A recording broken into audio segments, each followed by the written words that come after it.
हर हर महादेव। अमरनाथ यात्रा का हिंदू धर्म में बहुत महत्व माना जाता है। हिमालय का कण कण शिव शंकर का स्थान है।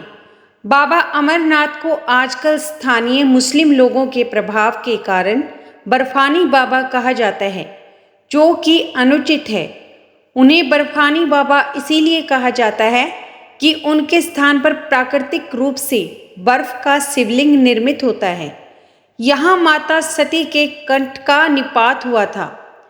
पार्वती पीठ 51 शक्ति पीठों में से यह एक है।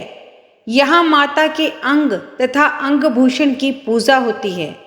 ऐसे बहुत से तीर्थ हैं जहाँ प्राचीन काल में सिर्फ साधु संत ही जाते थे और वहाँ जाकर वे तपस्या करते थे, लेकिन आजकल यात्रा की सुविधाएं सुगम होने के कारण व्यक्ति कैलाश पर्वत और मानसरोवर पर जाते हैं।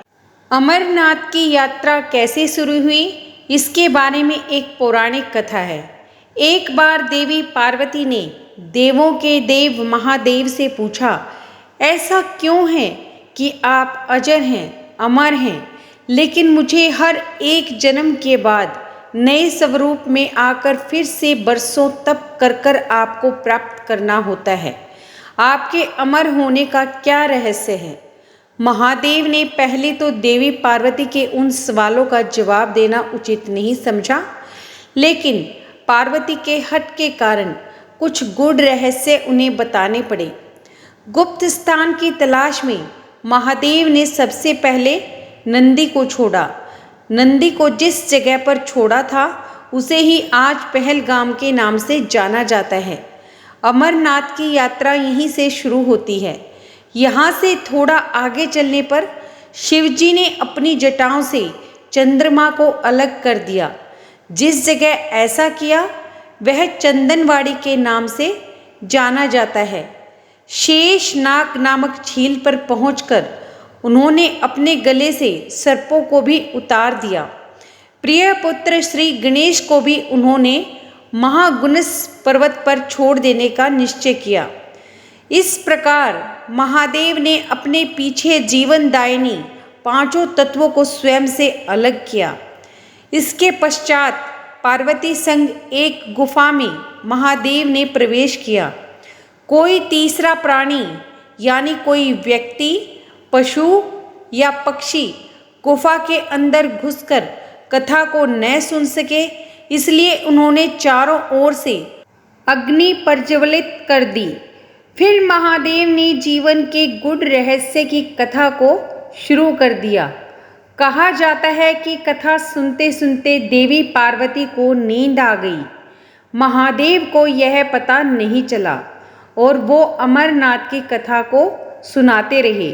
उस समय 2 सफ़ेद कबूतर कथा सुन रहे थे और बीच बीच में गूं गूं की आवाज़ निकाल रहे थे।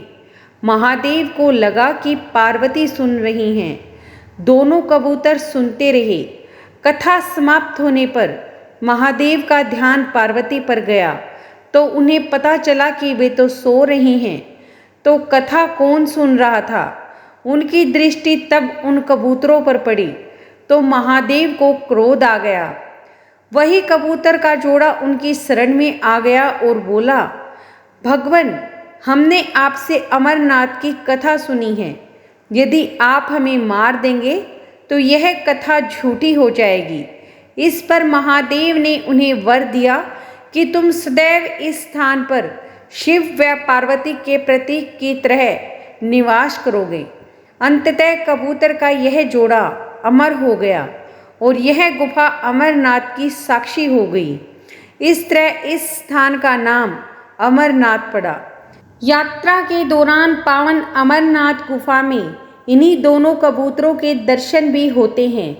यह आश्चर्य ही है कि जहां ऑक्सीजन की मात्रा नहीं के बराबर है, जहां दूर दूर तक खाने पीने का कोई साधन नहीं है, वहां ये कबूतर किस तरह से रहते होंगे।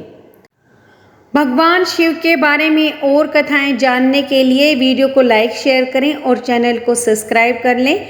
फिर मिलेंगे। हर हर महादेव।